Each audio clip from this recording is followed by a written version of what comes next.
Promovierte von 2012 bis 2016 in Theologie an der Universität Teheran und ist Juniorprofessorin. Sie ist spezialisiert in Koranmanuskripten, worüber sie auch ihre Dissertation schrieb und dabei die Rolle jener Manuskripte im Kontext der Geschichte des Korans analysierte. Neben der Forschung übersetzte sie auch das Buch Korans of the Umayyads von Deroche ins Persische. Sie beteiligte sich an zahlreichen Konferenzen, unter anderem 2014 an der Veranstaltung Corpus Coranicum in Berlin. Der folgende Vortrag befasst sich mit der Forschung von Koranmanuskripten seit der Safavidenzeit und dessen Auswirkungen auf die schiitische Tradition in Persien. Dr. Vahidnia wird jene Koranmanuskripte mit osmanischen Manuskripten sowie Tafsir- und Qiraat-Manuskripte vergleichen. The following lecture deals with studying the Quran manuscripts since the Safavid period and its impact on Shiism in Persia. Dr. Vahidnia will compare those Quran manuscripts with Ottoman manuscripts as well as Tafsir and Qiraat manuscripts. The issue of readings attributed to the Imams and the Mushafs of the Imams has become a more extreme issue under the heading of distorting the Quran among the Shiites. It seems that one of the most basic written sources of this theory is the book of the Kitab al-Qira'at by Ahmad bin Muhammad al-Sayyari, which of course has been the subject of much controversy. However, such an idea about the occurrence of excess and deficiency in the Quran has always been debated. Issues such as, has the belief in the distortion of the Quran been a popular belief among the Shiites or not? Or has the idea of distortion changed over time for them? Have always been a point of contention. But as we know, in Islamic reports in general, and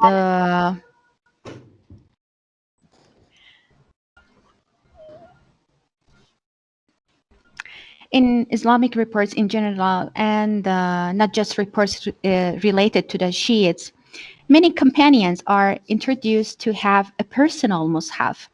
The most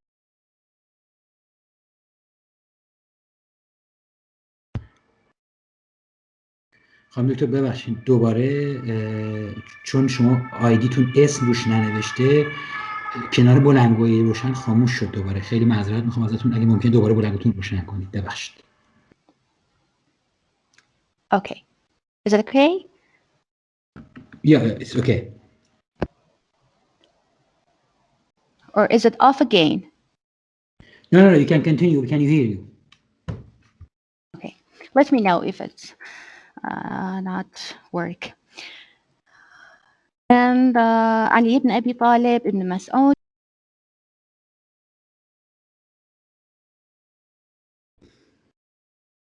Excuse me, please turn it again on.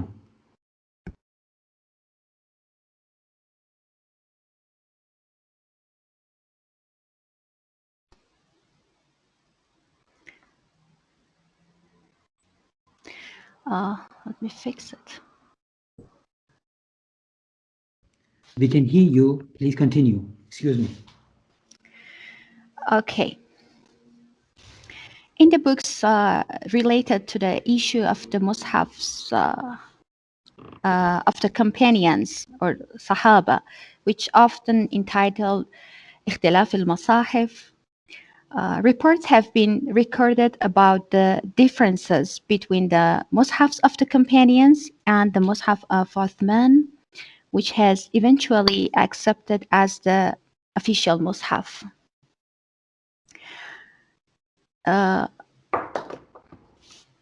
In addition,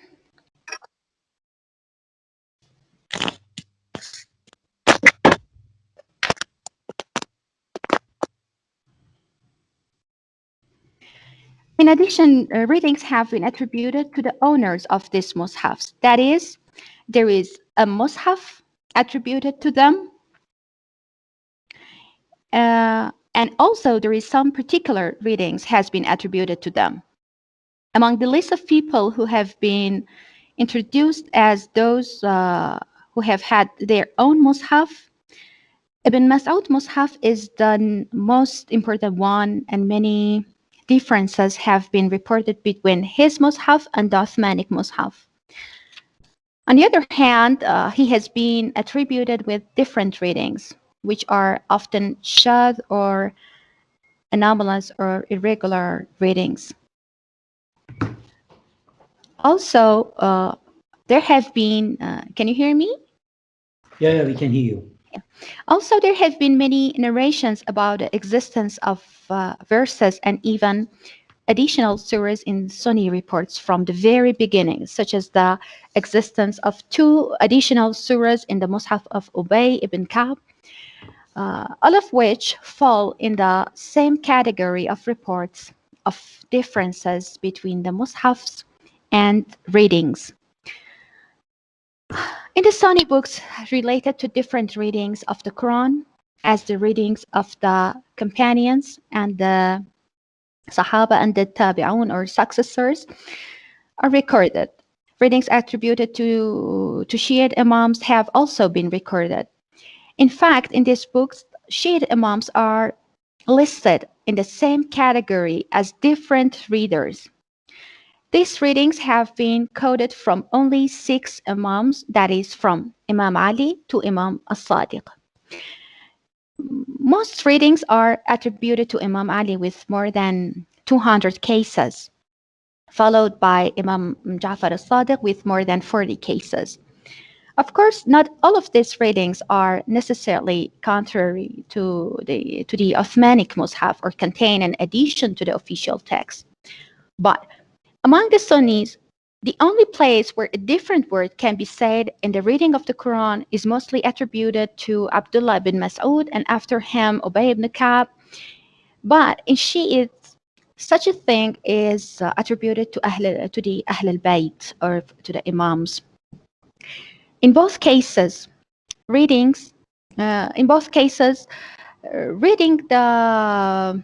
regarding the readings that contain an addition to the Uthmanic text, this theory has been put forward that this addition has a function such as in introducing an example for the verse or explaining the verse.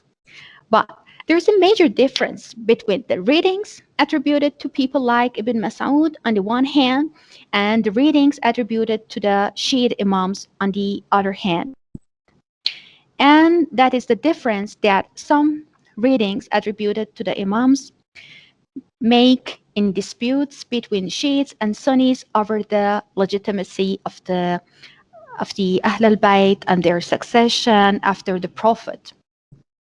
Perhaps this made the issue of the readings and mushafs of the Shiite Imams more challenging and eventually led to the issue of the Quran distortion or tahrif. However, this did not happen with regard to the additions related to the mushafs of Ibn Mas'ud and other companions, because the differences between their mushafs and the mushaf of Uthman did not make a significant difference in the issue of the caliphate and the succession of the Prophet. During the Safavid period and the establishment of the establishment of a powerful Shiite government and the effective presence of Shiite scholars in the Iranian government, issues related to the distortion of the Quran could be revived without any consideration. In particular, the deleted section related to the succession of the Imams. It remains to be seen to what extent the issue of Quran distortion or tahrif has become prevalent among Iranian Shiites. During this period, in addition to recording such narrations in hadith collections, in the works of people such as Sayyid Na'matullah al-Jazairi, namely the book Manba' al-Hayat, the issue of distorting the Quran was dealt with independently. And about 200 years later, one of the most extremist works in this field, namely the book فصل الخطاب في تحريف كتاب رب الأرباب, was written by Hussein Taqi Nouri, or Muhaddith al-Nouri. What we will examine today is to find the dominant Shi'i ideology about tahrif al-Quran during the first Shi'i national government in Iran. This is the Safavid Era, which more than ever has provided an opportunity to express Imami beliefs, even radical ones. Here I have tried to answer this question by studying historical documents such as Quranic manuscripts and other manuscripts written in Quranic sciences such as ilm al-qira'at or tafsir, interpretation of the Quran. First, I will examine the Iranian approach to the issue of reading differences throughout history. As we know, the region of Iran, like Andalusia, has long been the origin of great scholars and important works in the science of reading, or qira'at. But contrary to the position of Andalusians towards the readings, which is a passive role, and the Andalusian scholars in their writings, except in a few cases, adhere to the same 7 readings selected by Ibn Mujahid and recognize them. Iranians have played a leading and influential role.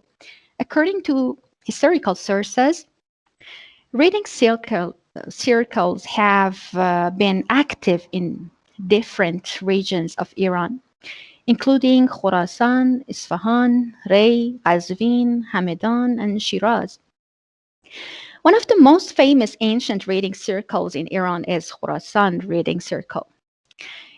The important role of people like Ibn Mihran al-Nayshaburi and his students, and the various books written by him, and the process of developing the science of reciting the Quran is undeniable. Ibn Mihran al-Nayshaburi was the first one to challenge the theory of Ibn Mujahid in recognizing only 7 readings by introducing 10 readings. The same approach was continued by his students.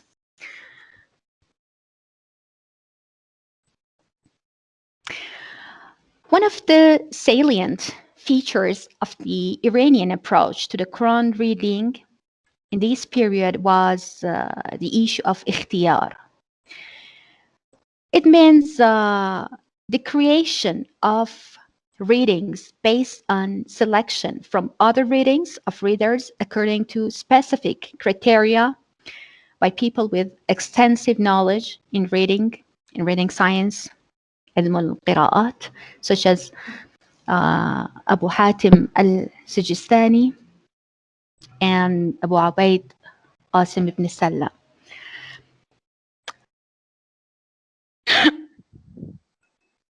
You have my voice? Hello? We can hear you. Okay. In addition, at that time, the combination of 2 or more special readings from popular readings was common in Iran. According to Al-Maqdisi, in the 4th century after Hijrah, the people of Isfahan adopted the readings of Abu Ubaid and Abu Hatim, as well as the combination of Abu Amr and Ibn Kathir. But the series of ancient Iranian reading circles was broken with the Mongol invasion of Iran in the 7th century and the migration of Iranian reading scholars to other lands. However, probably after the return of peace to the land, there is still an opportunity for the establishment of reading circles and activities of reading scholars in different cities and regions of Iran. Iranian libraries and museums today are full of treatises on the science of tajweed and recitation and qira'at that were written during the Taymurid and Safavid periods. This is a proof of their interest in the science of reading and ilm al-qira'at. In these books, one or all of the 7 or finally 10 or 14 official readings are mainly described, and no new approach to the issue of readings is seen in them. Therefore, it can be guessed that in this period, reading circles in Iran are probably no longer influential and creative, but have been fully committed to the established official readings.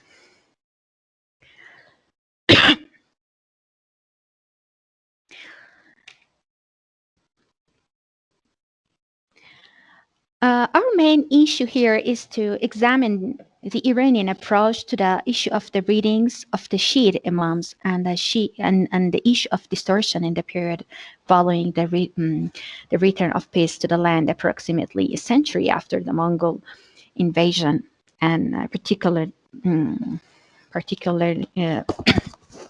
since the emergence of the Safavid state as the first national state in Persia in Islamic times. And most importantly, when Shiism was gaining ground in Iran. It is important to note that unlike Ibn Mas'ud, to whom no Quranic manuscripts attributed to him can be found today, despite his reputation for having a different mushaf, but libraries or museums in Iran and even the world are full of manuscripts attributed to Shiite imams, especially Imam Ali. This attribution is sometimes done orally, and sometimes the manuscript has a colophon in which it is specified that this mushaf was written by one of the imams, which is probably a fake colophon. Many of these manuscripts have been donated to the Safavid kings, and they have dedicated these Qurans to the shrine of Imam Rida or the tomb of Sheikh Safi. Today, dozens of Qurans attributed to Shiite imams can be found in the library of Astana Quds Razavi or other libraries in Iran. But what is important is that as far as they have been studied, none of these Qurans contain the readings of the imams.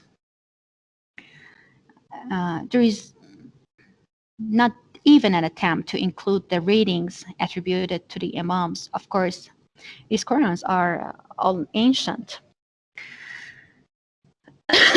But the second category of documents that must be examined is the Qurans written by Shiite Iranians during the Safavid period. Today, many Iranian manuscripts written during the Safavid period are available in museums and libraries in Iran and abroad. From the multitude of these manuscripts, both in Iran and abroad, manuscripts have been selected that can be accessed either in person or online. The major Qurans are related to the National Library of Iran, the Parliamentary Library of Iran, the Library of University of Tehran, and the University of Isfahan, as well as the Malik National Library and Museum. But some of the Iranian Safavid Qurans in other libraries, such as the German National Library, Cambridge University, and Turkish libraries are, and so on, which I could access, have also been studied in this project. An attempt has been made to select as many Qurans as possible in which the date of writing or the name of the scribe is known. However, a number of Qurans without an exact date and the name of the author are also included in the list of examined manuscripts.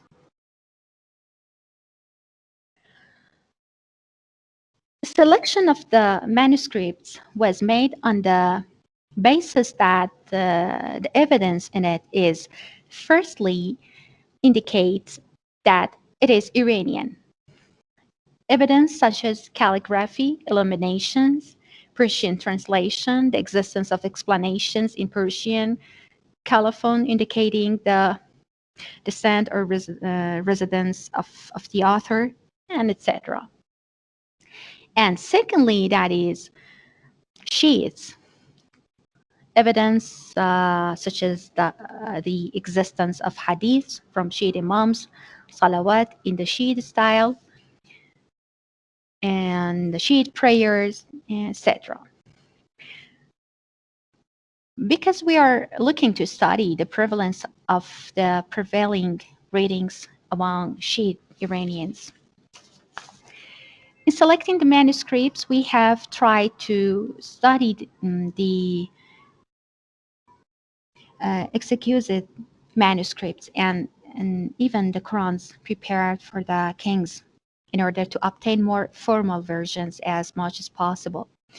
In this study, I carefully examined about 50, more than 40 Iranian and mostly likely Shiite mushafs, all of which belong to the post-Taymurid and mostly Safavid period in terms of the readings recorded in it.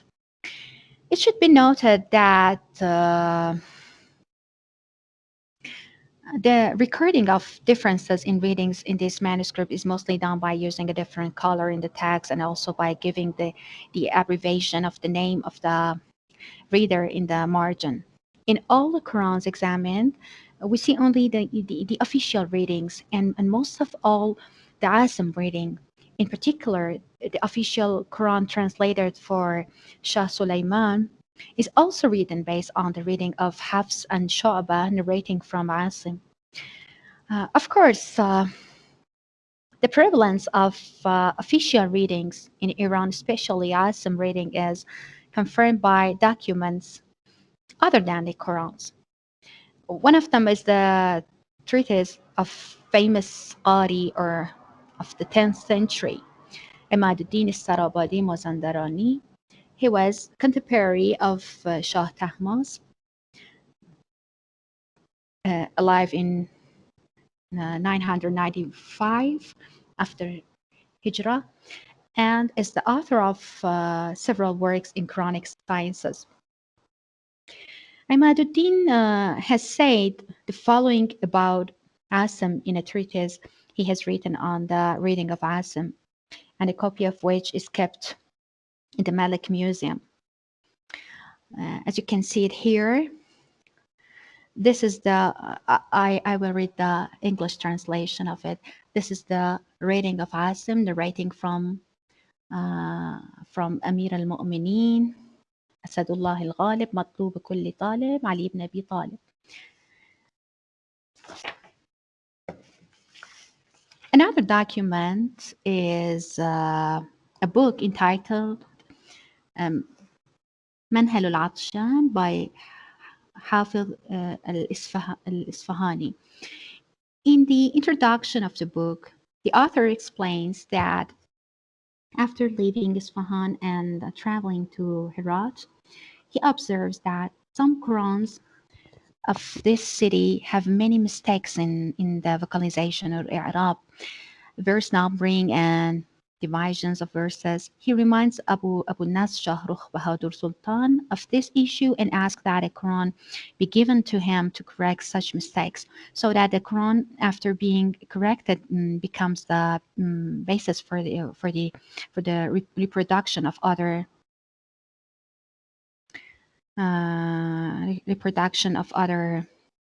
codexes of the Quran.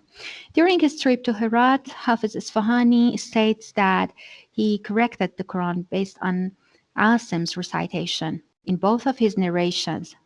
That means Hafs and Shu'bah. He states that they are engaged in this land that is Herat, which was Darus Sultana, but also in most of the non-Arab or Ajam countries.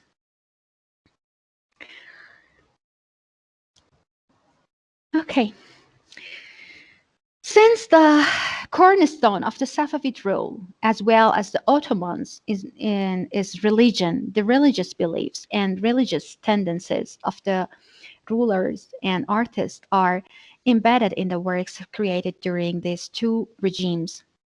Numerous scholars have created works on the manifestation of beliefs in Ottoman and Safavid art. But the manifestation of this belief is not limited to the artistic style and context. And the first manifestation of these religious beliefs can be seen in how their common scripture, that's when the Quran was written. As I mentioned before, the manifestation of Shiite beliefs can be seen in the colophons and additions such as prayers, hadiths, and the type of salawat in the colophon manuscripts. Here you can see a hadith on the margin, in the margin of this manuscript in the National Library of Iran. You can't see it. You can see it? No. Nobody can see. We see only اختلاف المصارف. You can see only what?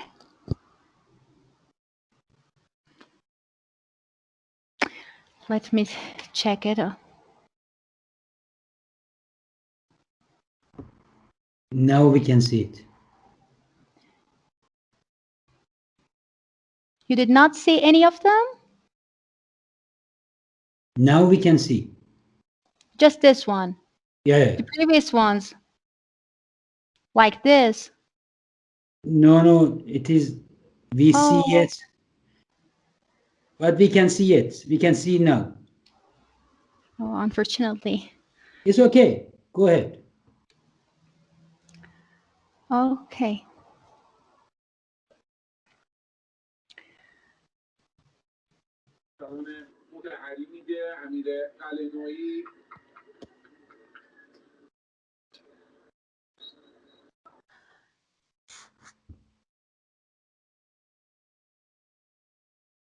Okay. Please let me know if any problem occur. دکتر دوباره همون تصویری که تو حاشیه‌اش یه بیضی بود اونو باید بیاریم. نمیدونم الان یه چیز دیگه اومد دوباره. الان این نیست؟ نه. عجیبه. مثل که مشکل الان چی؟ نه الان هست. مثل که نباید چیز کنم پلی کنم پاورپوینت رو به هم بریزه. دوباره رفت. همون قبلی رو بیاریم. عجیبه. الان این منوسکریپت شماره 80 نمیبینیم الان. اوکی.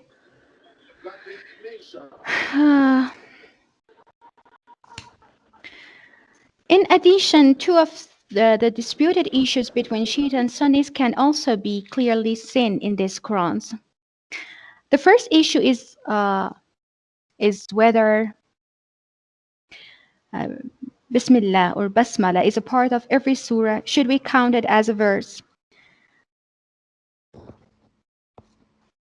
Despite the fact that the Imami Shiites unanimously consider Basmala as a part of the surah and the first verse of each surah except the Surah Al-Bara'ah.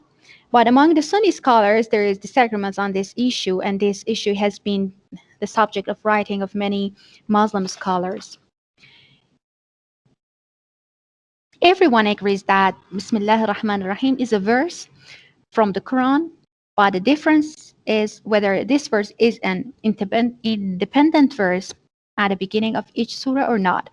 That is, are 113 verses of the Quran at the beginning of all surahs, except the surahs of Surah Tawbah, is Basmala or not? Or is it a cliche phrase that has been added at the beginning of the surahs as a separator of the surahs? This difference in detail this difference in Basmala is also quite evident in the Sunni Qurans. However, in almost all Shiite Qurans, we can see Bismillah as a verse. As a verse. Here are some examples that I hope you can see. Can you see it now? The manuscript number 585. Hello? No, we can see it. Yeah, we can see it. Yeah, you can see it. Okay. You can see the verse ending sign after the basmala in Shiite Qurans. One more example here. In almost every Iranian or Shiite Qurans, you can see the verse ending sign here.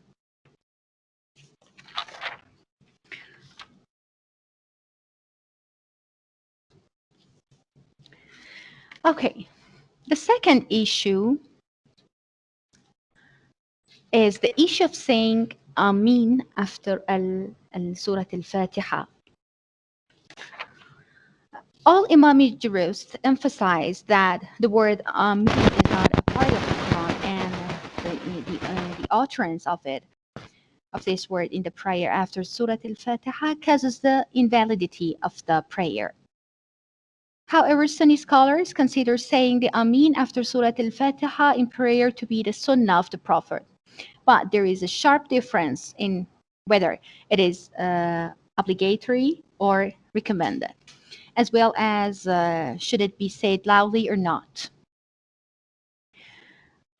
The reflection of this belief is evident in the Quranic manuscripts. In none of the Quranic manuscripts written by the Imami Shiites can the word Amin be found after Al-Fatiha. But the word Amin is clearly recorded in many Sunni mushafs after this surah. Whether this scribe is a Sunni Iranian or a Sunni scribe from the Ottoman Empire. Here are some examples. Here you can see a manuscript preserved in German National Library in Berlin, which is a Quran dated 1478, with an Ottoman Turkish translation between the lines. You can still see the trace of the word Amin after the word Waladhalin, which was later erased by a later hand. Another manuscript also kept in the German National Library is a Quran written around 1750 after Hijrah in Turkish script, where the word Amin is clearly added after Waladhalin at the end of Surah Al-Fatiha. You can see it? Yeah, we can see. Okay. And even before the sign at the end of the verse. Another case also in the German National Library, which is a Quran written by Ahmad ibn Isa in 1037, the author of which is Iranian but Sunni. A Persian poem that is included in the conclusion can be a sign that the writer is Iranian, but the presence of hadith from Abi Huraira in the margin of the first page shows that he is a Sunni scribe. In this mushaf, Bismillah or Basmala is not considered as a verse, which is common among the Sunnis. Again, in this Quran, the word Amin appears after Waladhalin. You can see it here. The word Amin.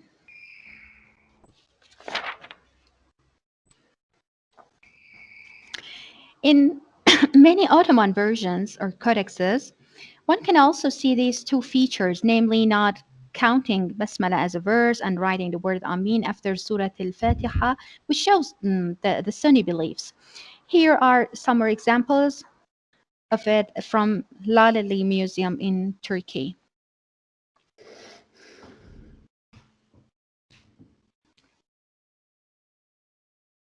I will show them one by one, but there are too many examples. I just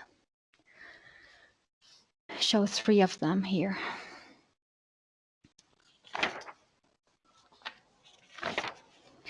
So we saw that although the manuscripts of the Quran are well representative of the Shiites and Sunni beliefs, there is never a trace of the readings of the Imams or the issue of distortion in them. However, at the same time, in documents and manuscripts other than the Quran, the issue of the mushafs of the companions or Sahaba, the distortion of the Quran by Uthman and others can be seen. In the following, I will mention some examples. The first example of this is the book by Mustafa ibn Ibrahim al-Qari, who probably lived before 1080 after Hijrah, called Tuhfat al-Qurra or Tahaffud al-Qari. This book is a treatise on the recitation of the Quran based on the reading of Asim. A copy of this book is kept in the Parliamentary Library of Iran. In this book, the author has referred to Surah Hamd al-Shadha, Hamd al-Shadha, which is a very different reading of Surah Al-Fatiha, but there is no reference to the Ahl al-Bayt and the Imams, but apparently Surah Hamd in this different form is attributed to the Mus'haf of Umar ibn Khattab.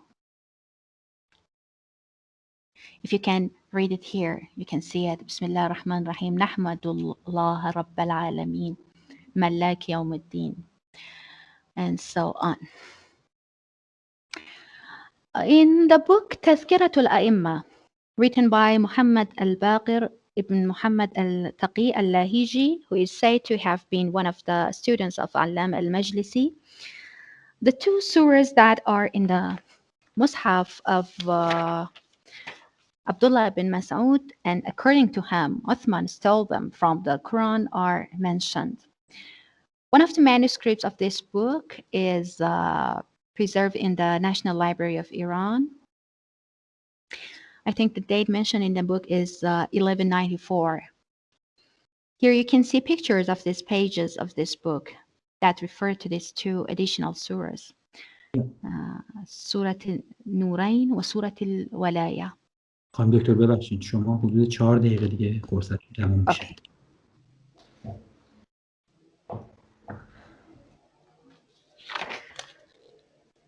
In another document, in another version of this book in Madrasa Sadr Isfahan, which again refers to Surah Hamd Shadha, it is stated that it is not clear to which recitation the revelation of the Quran was revealed.